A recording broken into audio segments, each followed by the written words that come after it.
여러분 되게 재미있잖아요. 이제 컨셉 자체가 뭔가 하면 외계인과 이제 지구인이 전쟁을 하는데 외계인이 이제 한 사람으로 이제 가장을 한 거예요. 이제 사람처럼 가장한 외계인을 찾아내는, 특별히 이제 한국인을 찾아내는 방법에 대한 그 컨셉으로 나와는 되게 재밌게 특징을 잡아내는 거예요. 한국의 특징은 뭐죠, 여러분? 우리 특징은 빨리빨리인 거예요. 네, 빨리빨리. 특별히 요즘 세대는 더 심각한 것 같아요. 왜냐하면 쇼츠, 이것도 굉장히 짧은 영상이거든요. 거의 쇼츠가 많이 유행을 하고 있고, 그리고 뭐 우리 자녀들도 그렇지만 기다리지를 못해요. 뭐 조급함. 네. 너네만 그런 게 아니야. 우리 자녀들, 이 땅의 자녀들. 근데 저는 개인적으로 우리가 얼마든지 웃어 넘길 수 있는 동영상이지만 개인적으로 좀 심각하게 생각하는 이유는 뭔가 하면 여러분 앞으로 기독교의 어떤 그 신앙의 위기, 우리가 기독교의 신앙에 있어서 위협되는 요소들이 몇 가지가 있어요. 첫 번째로는 교육의 문제. 아이들이 학교 현장에서 하나님을 부정하고 그리고 반기독교적인 사상을 학교에서 배우는 것. 교육의 문제가 있고 두 번째로는 중독, 마약 중독, 약물 중독, 알코올 중독, 성 중독 이런 중독의 문제들, 쉽게 말하면 우상의 문제인 거예요. 그리고 심각한 이런 어떤 교육과 우상의 문제뿐만 아니라 더 심각하게 생각하는 문제는 저는 뭔가 하면 조급함, 기다리지 못함. 여러분 왜 그런가 하면 신앙과 인간적인 관계는 뭐를 필요로 할까요? 시간을 필요로 하는 거예요. 내가 신앙이 자라기 위해서는 오랫동안 말씀 앞에 서고 기도하고 하나님과의 관계를 맺어야지만 깊이 있는 신앙과 깊이 있는 관계가 형성이 되는데 기다리지 못한다는 것, 조급한다는 건 뭘 의미할까요? 우리의 관계가 깊어질 수가 없는 거예요. 피상적인 관계로 흐를 수밖에 없는 거예요. 앞으로 우리 젊은 세대들의 신앙의 문제점에서 벌써 많이 나타나고 있어요. 사역자들을 구하기가 힘들고 힘든 일을 하지 않으려고 하고 우리가 적어도 저희 세대만 해도 그 차가운 이 바닥에서 기도하고 눈물 흘리며 하나님 앞에 매달렸던 그런 경험들이 있는데 지금 세대는 그런 경험들이 없는 거예요. 이 조급함. 저는 이 조급함이 앞으로 우리 신앙생활에 있어서 가장 큰 어떤 위협의 요소로, 장애의 요소로 작용이 될 거다라고 그렇게 생각을 하는데요. 오늘 말씀에 보면 예수님께서도 승천하시면서 제자들에게 뭐라고 말씀을 하시는가 하면 4절 말씀에 보면 예루살렘을 떠나지 말고 아버지께서 약속하신 성령을 받기까지 기다리라 라고 말씀을 하세요. 기다리라. 성령을 받기까지 기다리라 라고 그렇게 말씀을 하시는데 여러분 예수님께서 제자들에게 성령을 받으라고 말씀하신 이유는 뭘까요? 질문하는 거 아니에요? 주의를 환기시키기 위해서 하는 거예요. 8절 말씀에 보면은 오직 성령이 너희에게 임하시면 너희가 권능을 받고 예루살렘과 온 유대와 사마리아와 땅끝까지 이르러 뭐가 된다고요? 내 증인이 되리라. 예수님께서 제자들에게 성령 받으라고 하신 이유는 뭘까요? 다른 게 아닌 거예요. 증인의 삶을 살기 위해서. 우리가 예수님, 부활하신 예수 그리스도, 우리의 생명이 되신 예수 그리스도, 우리의 주가 되신 예수 그리스도를 온전히 전하는 증인이 되기 위해서는 성령을 받아야 되는 거예요. 그래서 예수님께서 성령 받기까지 기다리라 라고 말씀을 하셨는데 여러분 그러면 그렇게 생각할 수 있잖아요. 아니 그러면 예수님 올라가자마자 동시에 성령을 보내주시면 얼마나 좋아요. 하나님은 나라의 사역도 빨리 이룰 수도 있고 복음 전하는 일도 빨리 일어날 수 있는데 왜 기다리라 하셨을까?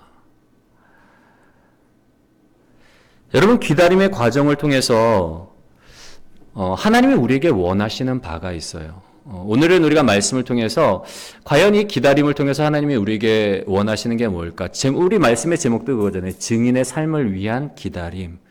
하나님께서 우리의 인생 가운데 때로는 기다림을 통해서 만들어 가시는 원하시는 모습들이 무엇인가를 좀 세 가지로 살펴볼 텐데 첫 번째로 우리 같이 한번 읽어볼까요? 시작. 기다림을 통해 하나님 주권적 신앙을 갖게 하신다. 여러분 첫 번째 하나님이 기다리라고 하시는 이유, 우리의 인생 가운데 기다리게 하시는 이유는 뭔가 하면 이 기다림을 통해서 하나님 주권적인 신앙을 갖는 거예요. 여러분, 기다린다는 건 능동적인 자세일까요? 아니면 수동적인 자세일까요? 반반입니다. 한번 찍어보세요. 기다린다는 건 능동적인 거예요? 아니면 수동적인 거예요? 수동적인 거예요. 주는 사람이 줘야지 내가 받을 수 있단 말이에요. 내가 할 수 있는 게 없어요. 그냥 기다리는 것밖에 없어요. 그거는 수동적이에요. 능동적이라는 건 뭐예요? 내가 원하는 게 있으면 가서 쟁취하고 뭐 일을 하고 노력해서 얻지만, 기다린다는 건 뭐예요? 수동적이란 말이에요. 여러분, 이스라엘 백성들이 광야 생활 속에서 만나와 메추라기, 그리고 반석을 쳐서 샘물을 먹었던 것, 이스라엘의 백성들의 광야에서 생존을 위해서 할 수 있었던 것, 여러분, 뭐가 있었어요? 아무것도 없었단 말이에요. 하나님이 공급해 주시지 않으면 먹을 수가 없고, 하나님께서 반석 쳐서 샘물 나게 하시지 않으면 마실 수가 없는 거예요. 이 생존이 누구한테 달려있는 거예요? 하나님한테 달려있단 말이에요. 여러분, 우리가 기다리지 못하는 이유는 뭘까요? 그렇다면 자꾸 죄송해요. 불안하기 때문에. 우리가 기다리지 못한 이유는 불안한 거예요. 야, 만약에 하나님이 오늘 깜빡 잊고 이거 메추라기 안 공급해 주시면 어떡하지? 하나님이 깜빡 잊고 우리 목마름을 잊어버리고 반석을 쳐서 샘물나게 안 하시면 어떡하지? 이게 걱정이 되는 거예요. 그러니까 그때부터 여러분 어떻게 될까요? 자꾸 뭔가를 내가 하려는 거예요. 하나님을 믿지 못하니까. 하나님이 공급해 주시지 않으면 어떡하지? 하나님이 약속해놓고 이뤄주시지 않으면 어떡하지? 못 믿으니까 자꾸 내가 무언가를 안전장치를 만들어 놓는 거죠. 내가 무언가를 하려고 하고 찾으려고 하고 구하려고 하고. 여러분, 아브라함을 한번 볼까요? 아브라함도 하나님이 약속을 주시잖아요. 후사에 대한 약속. 내 몸을 통해서 내가 믿음의 후사를 주겠다는 거예요. 내 후손이 하늘의 별과 같고 바닷가의 모래같이 될 텐데 내가 약속의 자녀를 내게 주겠다는 거예요.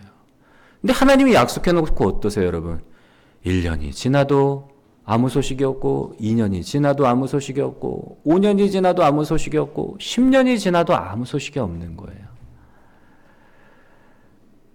그러다 보니까 아브라함이 뭐 하죠? 하나님이 약속은 해놓고 주시지 않으니까 이 방법일까? 저 방법일까? 여러 가지 방법들을 시도하는 거예요. 여러분, 기다린다는 건 굉장히 수동적인 자세인 거예요. 약속하신 하나님을 믿지 못하면, 그리고 살아계신 하나님을 믿지 못하면 결코 우리는 기다릴 수가 없어요. 여러분, 하나님이 우리로 하여금 기다리게 하시는 이유는 뭘까요? 다른 게 아니에요. 기다림을 통해서 내 생각, 내 계획, 내 열심, 내 뜻을 내려놓고 살아계신 하나님, 역사하시는 하나님을 바라보고 의지하라고 하나님이 때로는 우리로 하여금 기다리게 하시는 거예요. 여러분, 내가 바라는 바가 있고 내가 원하는 바가 있는데 그게 이루어지지 않으면 우리는 어떻게 되죠? 막 속이 상하기도 하고 막 떼쓰고 기도하는데도 들어주시지 않으면 막 원망스럽기도 하고, 그 원망이 더 깊어지면 어떻게 돼요? 낙심하고 절망해요. 완전히 그냥 바닥으로 내려앉아서 이제는 모든 게 다 부정적으로 보이는 거예요. 내 삶도 깜깜해 보이고 사람들도 싫어 보이고 교회도 짜증나고 세상 돌아가는 꼬라지는 더 보기 싫어지고 내 삶이 어려우니까 다 부정적으로 보인단 말이에요. 여러분, 그럴 때 우리가 바라봐야 되는 게 있어요. 내 삶이, 내 계획이, 내 뜻이 이루어지지 않았다고 해서 끝난 게 아니란 말이에요. 우리가 즐겨 부르는 주가 일하시는 찬양의 가사를 보면 날이 저물어 갈 때, 빈들에서 걸을 때, 그때가 하나님의 때, 내 힘으로 안 될 때, 빈손으로 걸을 때 내가 고백해 여호와 이래. 여러분, 영어 문장 중에 제가 좋아하는 문장이 있는데요. Zero point is God's favorite point 라는 그 문장이 있어요. 뭔가 하면 0이라는 이 시작점, 아무것도 없는 시작점을 하나님이 가장 좋아하는 시작점이라는 거예요. 내게 있어서 0이라는 시작점은 뭐예요? 내 소망이 다 사라진 그 지점이란 말이에요. 내 꿈이 다 깨어지고 내 계획이 다 무산되고 내 노력이 다 물거품이 되고 내 열심이 바닥을 친 그곳. 모세가 광야에서 나는 정말 아무것도 아닙니다. 내가 뭘 할 수 있겠습니까? 그 시작점에서 비로소 하나님이 일을 하기 시작하는 거예요. 내 열심이 사라진 거고 주님 나는 정말 아무것도 할 수 없어요. 스스로 자기 포기를 할 때에 비로소 그때에 하나님이 일을 하신다는 거. 비로소 그때 우리는 하나님이 보이기 시작하는 거야. 하나님 살아계시는구나. 하나님의 주권을 인정한단 말이에요. 나는 할 수 없지만 하나님은 할 수 있지. 여러분 우리가 시편 121편 1절부터 8절의 말씀을 한번 읽어봤으면 좋겠는데 이 말씀 여러분이 낙담하고 절망할 때에 이 말씀을 좀 암송하셨으면 좋겠어요. 우리 함께 읽겠습니다. 시작. 내가 산을 향하여 눈을 들리라. 나의 도움이 어디서 올까? 나의 도움은 천지를 지으신 여호와에게서로다. 여호와께서 너를 실족하지 아니하게 하시며 너를 지키시는 이가 졸지 아니하시리로다. 이스라엘을 지키시는 이는 졸지도 아니하시고 주무시지도 아니하시리로다. 여호와는 너를 지키시는 이시라. 여호와께서 내 오른쪽에서 내 그늘이 되시나니 낮의 해가 너를 상하게 하지 아니하며 밤의 달도 너를 해치지 아니하리로다. 여호와께서 너를 지켜 모든 환난을 면하게 하시며 또 내 영혼을 지키시리로다. 여호와께서 너희의 출입을 지금부터 영원까지 지키시리로다. 아멘. 여러분 하나님이 끝났다고 말씀하시기 전까지 끝난 인생은 없어요. 하나님은 어떤 하나님인가 하면 졸지도 아니하시고 주무시지도 아니하시는 하나님이라는 거예요.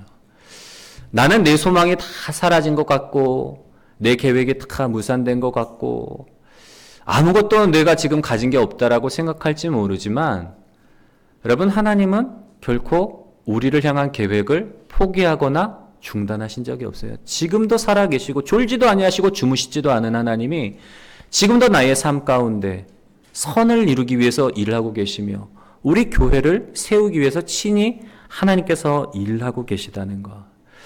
여러분 우리가 기다림을 통해서 기다림의 과정은 어떤 과정인가 하면 내 생각, 내 계획, 내 노력, 내 열심을 다 내려놓고 살아계신 하나님을 바라보는 거예요. 졸지도 않고 주무시지도 아니하고 지금도 나의 삶 가운데 일을 하고 계시는 하나님. 하나님의 주권을 여러분 인정하기를 원하신단 말이에요.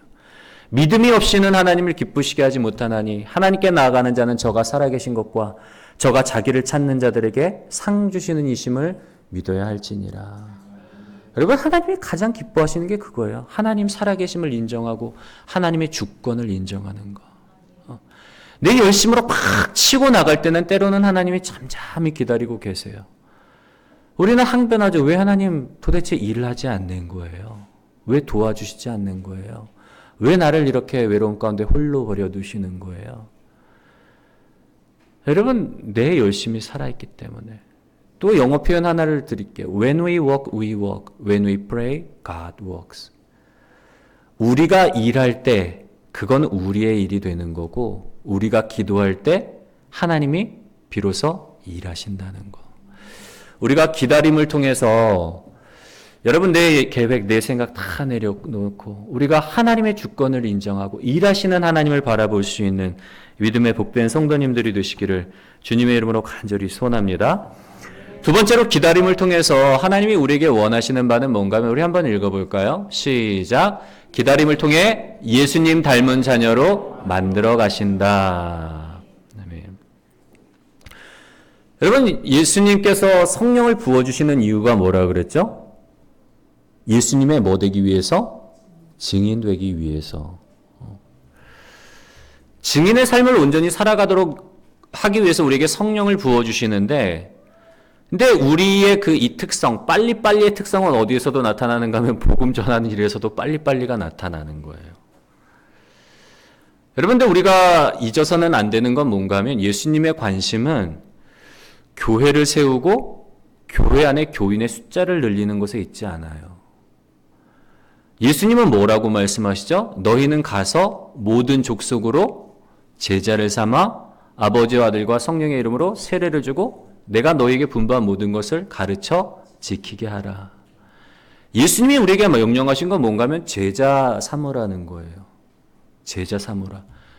교인들의 수를 늘리는 게 아니란 말이에요.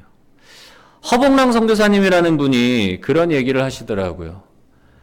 교회를 다니는 건 교인이요. 예수를 믿는 사람은 성도요. 하나님의 뜻대로 살아가는 사람은 자녀라. 여러분, 교회 다닌다고 다 똑같은 단계에 있는 게 아니에요. 그냥 교회만 왔다 갔다 하는 종교인이 있는가 하면 예수님을 믿는 성도가 있고 하나님의 뜻을 따라가는 참된 자녀가 있다는 거예요. 우리 일본의 선교사님이 계셨지만 문승욱 전사님도 그런 얘기 많이 하시잖아요. 일본 선교가 뭐와 같다 그러죠? 철판 위에 꽃을 피우는 것 같다. 그런 얘기를 하세요.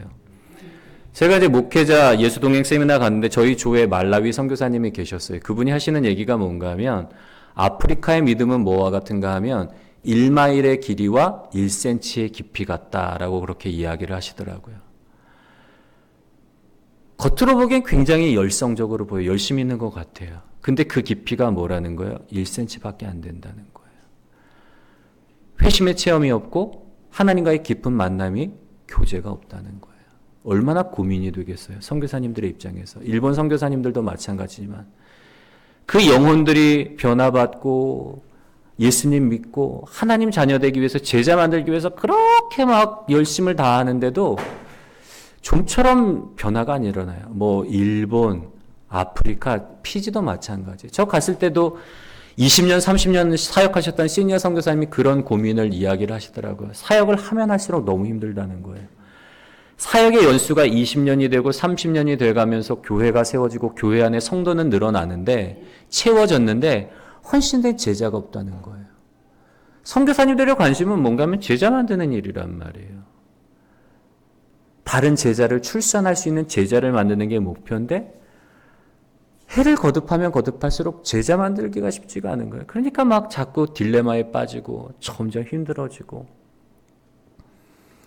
제가 그런 말씀을 듣고 의문이 생기더라고요. 아니 하나님 입장에서도 빨리 제자 만들어서 또 다른 제자를 만들고 하나님의 나라를 만들어가는 게 하나님 편에서도 좋은 일 아닌가?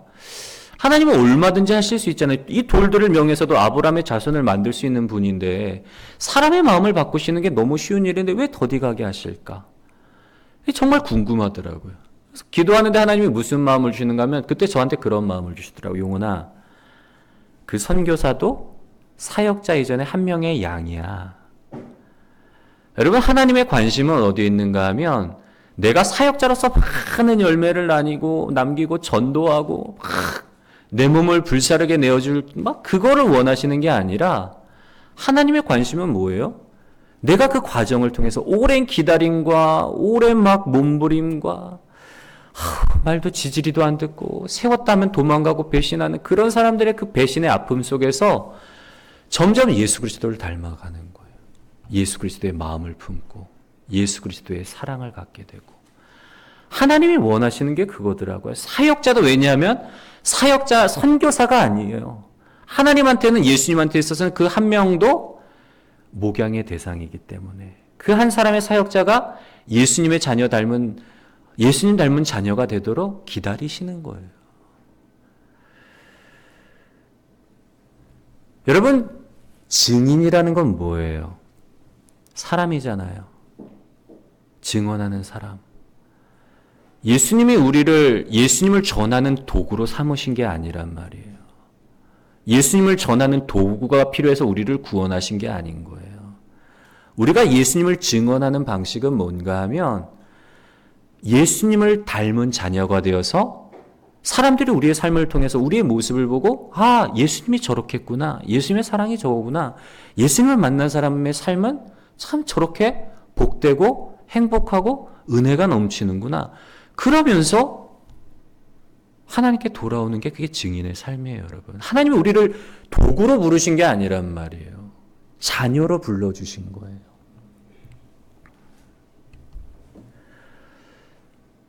여러분, 제자는 공장에서 찍어내는 게 아니에요. 전도하고 교회 막 데려왔다고 제자가 되는 게 아니에요. 제자는 잉태하고 출산하는 거예요. 한 사람을 제자 만들기 위해서 얼마나 여러분 오랜 시간이 필요한데요. 목회도 마찬가지예요. 저도 나이를 들면서 그거를 배우는 거예요. 야, 목회가 참 쉽지 않구나. 자녀들 키우는 거랑 똑같은 거예요. 그냥 만들어지는 게 아니라 내가 뱃속에 10달 동안을 품고 있다가 그 고통과 출산과 끝난 게 아니잖아요. 계속 양육이 필요한 거예요. 여러분, 제자 만든다는 게 공장에서 찍어내는 어떤 이게 그렇게 만들어내는 게 아니라 잉태와 출산이기 때문에 반드시 필요한 게 뭘까요, 여러분? 산모가 건강해야 되는 거예요. 여러분, 왜 하나님께서 기다림을 통해서 우리를 하나님의 자녀, 특별히 예수님의 형상들 닮은 자녀로 만들어 가실까요? 내가 건강해야지 내가 만들게 될, 내가 출산하게 될 제자가 영적으로 건강하기 때문에. 하나님 입장에서도 급할 수가 있어요. 그러나 하나님, 여러분, 우리의 생각대로 급하시지 않아요. 우리는 짧은 인생이기 때문에 어떻게 해서든 내 인생 가운데 뭔가를 보려고 하고 남기려고 하고 짧은 인생이기 때문에 조급해요. 그런데 하나님께는 하루가 1000년 같고 1000년이 하루 같은 분이기 때문에 하나님에게 있어서 주된 관심은 뭐예요? 내가 먼저 하나님의 자녀가 되는 것. 사역자 이전에 앞서, 선교사 이전에 앞서 내가 먼저 하나님의 자녀가 되는, 예수님을 턱 닮은 그런 자녀가 되기를 원하시는 거예요. 여러분, 하나님이 우리의 각 사람을 바라볼 때에 걸작품으로 바라보신단 말이에요. 대장장이가 좋은 칼을 만들기 위해서는 굉장히 오랜 시간을 풀무질을 하고 담금질을 하고 망치질을 해요. 뭐 공장에서 찍어내듯이 얼마든지 칼 만들 수 있지만 그러나 내가 명검을 만들기 위해서는 혼신을 다한단 말이에요.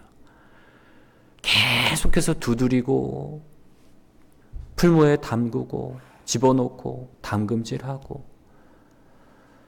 좋은 칼뿐만 아니라 여러분, 좋은 술도 뭐가 필요하죠? 오크통에서 오랜 시간 숙성이 되어야지 비로소 향과 빛깔이 좋은 그런 술로 변한단 말이에요. 하나님이 기다림을 통해서 우리를 빚어가시는 거예요. 세례 요한 같은 경우에도 동시대의 아픔을 막 공감하고 얼마나 막 마음이 들끓었겠어요. 내가 뭔가를 개혁하고 싶고 바꾸고 싶고 부조리한 이 비즈니스를 뒤집어엎고 싶고. 근데 하나님이 광야로 이끄시잖아요. 광야에서 하나님의 음성을 듣게 하시는 거예요. 사도 바울도 마찬가지예요. 다메섹 도상에서 체험하고 바로 이방인의 사역자로 세움받지 않았어요. 아라바 광야에서 3년, 또 다소에서 오랜 시간을 거의 10년 이상을 그냥 하나님 앞에서 하나님 바라보고 하나님의 주권을 인정하게 되고 그리고 자기 자신을 바라보는 거예요. 사도 요한도 마찬가지예요, 여러분. 예수님의 애제자라고 불렸던 사도 요한도 예수님이 십자가상에서 유언을 남기잖아요. 요한아, 내 어머니를 내게 부탁한다. 네 어머니처럼 모시라. 여인이여, 당신의 아들입니다. 나는 떠나가지만 이 제자가 나 대신에 당신을 섬길 겁니다. 사도 요한이 여러분 그 예수님의 유언 때문에 몇 년 동안을 마리아를 모시는가 하면 40년을 모셨다고, 전승에 의하면. 20대 청년 때부터 그 유언으로 인해서 발목이 잡혀서 60이 되던 40년, 마리아가 죽을 때까지 마리아를 모신 거예요. 다른 제자들은 다 사역 현장에서 열심을 내고 교회 리더가 되고 사역하는데 애제자라고 불렸던 이 요한은 40년 동안을 마리아를 섬기는 거예요. 근데 요한복음을 보면 여러분 특별해요. 왜냐하면 요한복음은 하나님의 사랑, 그 사랑, 하나님에 대해서 특성에 대해서 요한복음만큼 놀랍게 기록된 책이 없단 말이에요. 그게 어디서 나왔을까요? 40년 동안 인고의 세로에서 나온 거예요.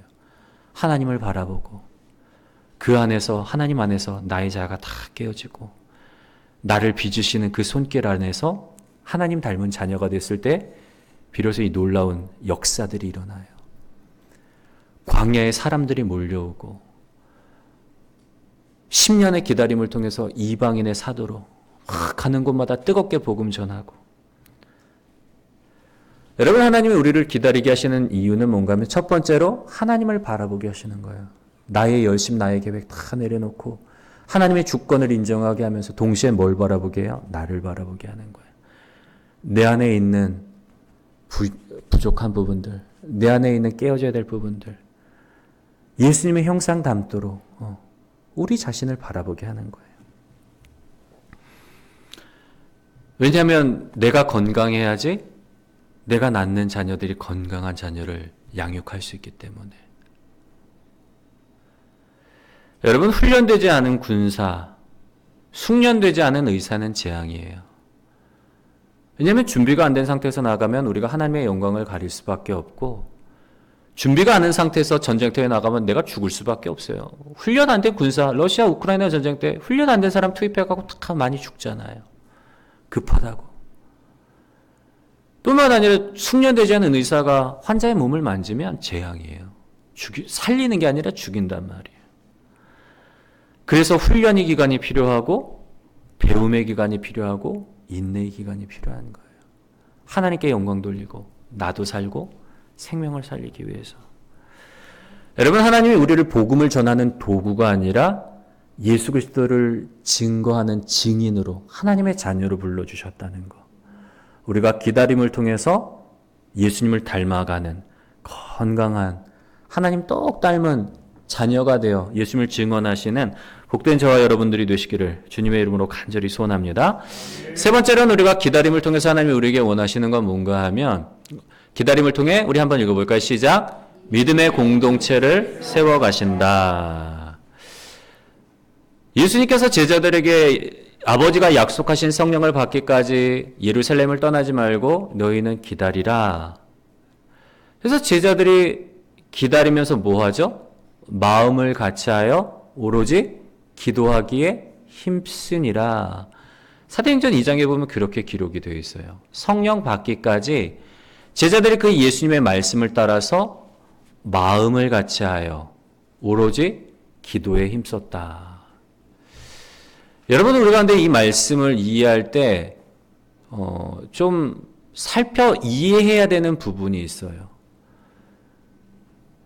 이때의 상황은 어떤 상황인가 하면, 쉽게 말하면 새로운 시대의 시작을 기다리는 거예요. 오순절 마가의 다락방에 성령이 임함으로 말미암아 이제 비로소 어떤 시대가 시작이 되는 거예요? 성령의 시대. 성령이 주관하시고 성령이 역사하셔서 교회를 세우시고 사도들을 통해서 예수님을 증거케 하시는 이 성령의 시대가, 하나님의 영이 우리와 함께 하시고 우리가 이제는 하나님의 성전이 되어 임마누엘 하시는 그 새로운 시대가 비로소 이제 눈앞에 둔 시점이란 말이에요. 여러분, 밀레니엄 기억하시죠? 2000년이 시작되던 때 얼마나 많은 사람들이 1999년 12월 31일 그 밤에, 2000년 1월 1일이 넘어가는 그 밤에 기대감을 가지고 막 광장으로 막 쏟아져 왔어요. 밀레니엄이 시작될 때의 그 설렘과 기대감을 가지고 나왔던 상황과 비슷한 거예요. 이 사도행전의 이 말씀은. 그리고 두 번째로 이때의 시대적 상황은 어떤 시대적 상황인가 하면, 여러분, 임박한 종말론이에요. 당시에는, 예수님 당시에는 곧 하나님의 나라가 임할 줄 알았어요. 그래서 사람들이 모여서 기도에 힘쓰고 예배하고 찬송하고 하나님 나라를 전하고 삶의 어떤 거의 80%를 그냥 주님의 나라가 곧 임할 것이다 라는 그 임박한 종말론 속에서 그냥 모이면 예배하고 기도하고 복음 전하고 기다리면서 그런 삶을 살았던 거예요. 그런 어떤 배경을 우리가 이해해야 되는 거예요, 여러분. 근데 지금 시대는 어때요, 여러분? 우리는 하나님의 나라를 기다리며 기대하며 살아야 돼요. 그런데 지금은 어때요? 임박한 종말론을 가지고 살아가는 게 아니라 일상의 삶을 영위하면서 일하면서 자녀 키우면서 직장 생활하면서 사회 생활하면서 우리가 오실 그 나라를 기다리며 기대하며 살아가야 되는 시점인 거예요. 막 오직 교회만 모여서 기도하고 그 임박한 종말론을 믿는 사람들은 그러잖아요. 집 팔고 땅 팔고 교회로 모여서 주님 뭐 2025년에 오신다 그러니까 그렇게 2025년에 오신다니까 그런 삶을 살 수밖에 없는 거예요. 근데 여러분 우리는 지금 그 삶이 아니란 말이에요. 우리의 삶을 영위하면서 다시 재림하시겠다는 그 주님의 그 약속을 믿으면서 기다리면서 살아가야 되는 거예요. 그래서 우리의 기다림은 급한 기다림이 아니라 그렇기 때문에 긴 호흡을 가져야 되는 거예요, 여러분. 마음을 같이하여 기도에 힘썼다는 것. 이걸 오늘 우리의 시점에서 어떻게 우리가 해석을 해야 될까요? 여러분, 마음을 같이하기 위해서는 공동체 안에서도 기다림이 필요한 거예요. 제가 청년 때 소백산을 좀 등반한 적이 있어요. 우리 교회 청년부들이랑 같이 이제 소백산을 등반한 적이 있었는데 그때 굉장히 신선한 문화적인 충격을 받았던 적이 있어요. 여러분 우리가 보통 이제 뭐 어린 자녀를 데리고 있으면 등산을 잘 안 하잖아요. 어디 공원이나 유원지 평탄한 데 가지. 근데 그 등산하는 아주 이제 갓난쟁이는 아니고 이제 막 아장아장 걷는 아이를 데리고 온 외국인 부부가 있었어요. 만약에 우리가 여러분 그런 이제 막 걷기 시작한 아이를 데리고 등산한다면 여러분 어떻게 등반하시겠어요? 업고 가고 또 안고 가고 또 걸을 수 있으면 손잡고 가잖아요. 우리는 손잡고 이렇게 가거나 아니면 앞에서 살짝 이끌어줘요. 근데 제가 충격을 받았던 건 뭔가 하면 외국인 부부인데 경사가 뭐 포장이 된 도로고 임에도 불구하고 좀 경사가 있어요. 저희가 걸어도 좀 가파른데 손잡는 게 아니라 그냥 이제 막 아장아장 걷는 아이가 딸이에요. 앞에 걷도록 하고 뒤에서 부부가 천천히 따라가더라고요. 저한테는 너무 충격이었던 거예요, 그게. 조금 위험할 수도 있어요. 왜냐하면 그 옆에 이 비탈이기 때문에 포장이 되어 있다고는 해도 잘못 디디면 넘어지거나 쓰러지게 되면 다칠 수도 있는데 손을 잡아주는 게 아니라 그냥 아이가 걸어가게 하고 뒤에서 천천히 가는 거예요. 아장아장 걷는 애가 얼마나 빠른 속도로 걷지 못하잖아요. 근데 그 속도에 맞춰서 천천히 가더라고요. 그게 저한테는 굉장한 충격이었어요, 여러분. 우리가 누군가를 인도해 주는 데는 두 가지 방식이 있는 거예요. 손잡고 앞에서 끌고 가는 방식. 빨리 와. 빨리 가야 돼. 왜 이렇게 못 따라와. 속상해 죽겠네. 빨리 가야 되는데. 좀 빨리 걸을 수 없어? 여러분, 그러면 둘 다 스트레스예요. 끌고 가는 사람도 스트레스고 끌려가는 사람도 스트레스란 말이에요. 여러분 목적지가 짧으면 그렇게 끌고 가도 돼요. 근데 목적지가 길면 어떻게 될까요? 둘 다 탈진해요. 끌고 가는 사람도 지치고 끌려가는 사람도 지치고. 여러분 우리의 삶은 지금 언제 오실지 몰라요. 하나님의 나라가 도적같이 임하신다고 우리는 늘 깨어 있어야 되지만 그런데 우리의 삶 가운데서 우리가 삶을 살아가면서 기다려야 되기 때문에 멀리 언제 오실지 모르기 때문에 멀리 내다보고 기다려야 되는 삶이기 때문에 긴 호흡이 필요한 거예요. 하나님의 공동체를 이런 시대 가운데 공동체를 세워가기 위해서 기다림을 통해서 공동체를 세워가시는 거예요. 여러분 교회 안에는 믿음의 상황이 다양하잖아요. 믿음이 충만한 사람이 있는가 하면 어린 신자가 있어요. 맨날 넘어지고 기다리는데도 온다고 약속은 해놓고 오지도 않고. 저 3년째 기다리고 있잖아요. 우리 형제.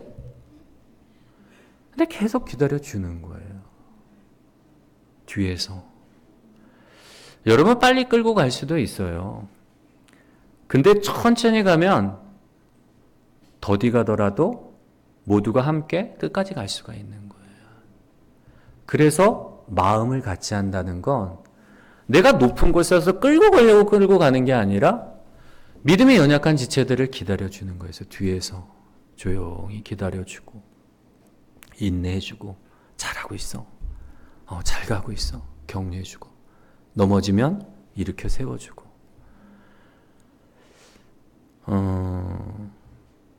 제가 이 말씀을 드리는 이유는 뭔가 하면 우리 권사님들이 전도에 대한 열심이 많잖아요.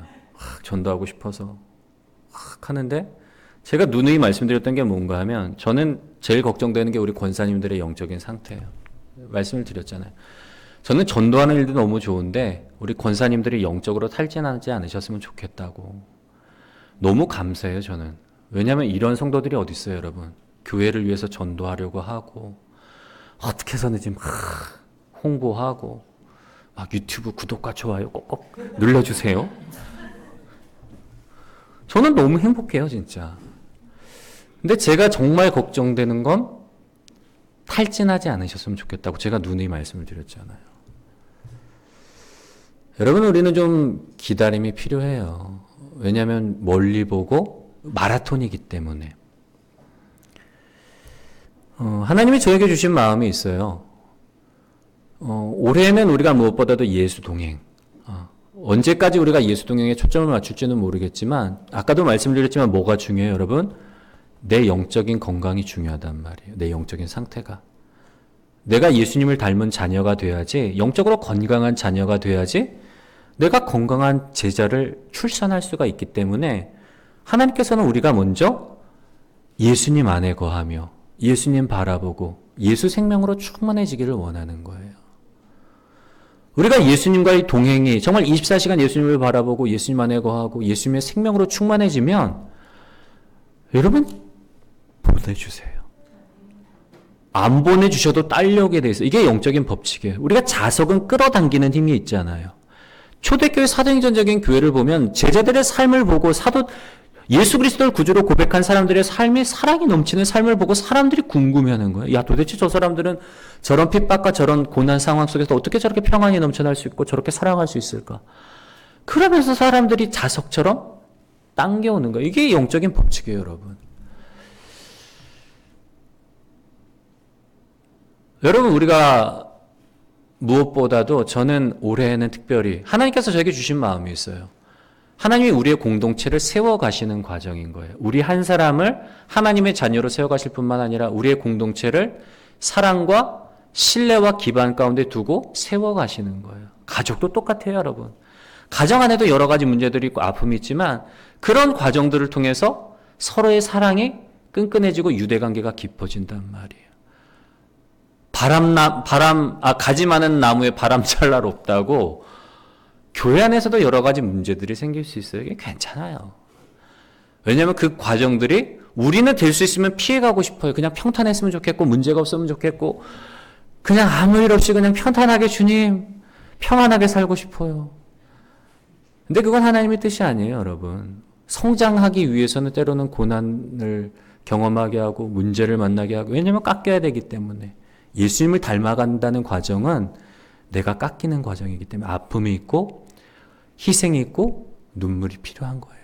근데 그 과정을 통해서 나도 깎이지만 내가 변화되면 어떻게 돼요, 여러분? 공동체가 생기게 되는 거예요. 여러분, 하나님의 나라는 누구 한 사람에 의해서 만들어지는 게 아니라 그리스도 예수, 머리 대신 그리스도 예수 안에서 우리가 한 몸으로 한 공동체로 이룰 때에 비로소 만들 수가 있는 거예요. 여러분, 사탄은 어떻게 해서든지 우리의 공동체를 무너뜨리려고 해요. 가정의 공동체, 교회 공동체. 때로는 우리에게 의혹의 씨앗을 심어주기도 하고 의심하게 하고 불신하게 하고 신뢰하지 못하게 하고 사랑하지 못하게 하고 그럼을 통해서 우리의 가정을 깨뜨리고 우리의 교회를 깨뜨리려고 한단 말이에요. 왜 그럴까요? 내가 혼자 떨어져 있어야지 사냥하기 쉽기 때문에. 동물의 왕국 보세요. 사자들이 사냥할 때 때로 뭐 하이에나나 얘들이 사냥할 때에 타겟으로 삼은 약한 애들을 뭐 하죠? 무리로부터 떨어뜨리는 거예요. 어린 새끼들, 힘이 없는 새끼들. 그래야지 사냥하기 쉽기 때문에 사단이 하는 일이 딱 그거예요. 그러나 중요한 건 뭔가 하면 사단이 아무리 노력해도 여러분 우리가 바라봐야 될 게 뭐예요? 하나님의 주권. 하나님이 지금도 일하고 계시다는 것. 이 교회는 하나님이 세우신 교회예요. 나는 누구예요? 하나님의 자녀요. 하나님의 성전이기 때문에 아무리 사단이 막 죄송해요 이런 표현에서 지랄 발광 난리를 쳐도 우리를 지키시는 하나님의 그 은혜가 있단 말이에요. 우리가 기다림을 통해서 우리가 다시 한번 정리합니다. 기다림을 통해서 하나님의 주권적 역사를 인정하시고 예수님을 닮은 자녀 되어서 증인되게 하시고 또 믿음의 공동체를 세워나가시는 우리 하나님을 바라보면서 함께 달려나가시는 복된 저와 여러분들이 되시기를 주님의 이름으로 간절히 소원합니다.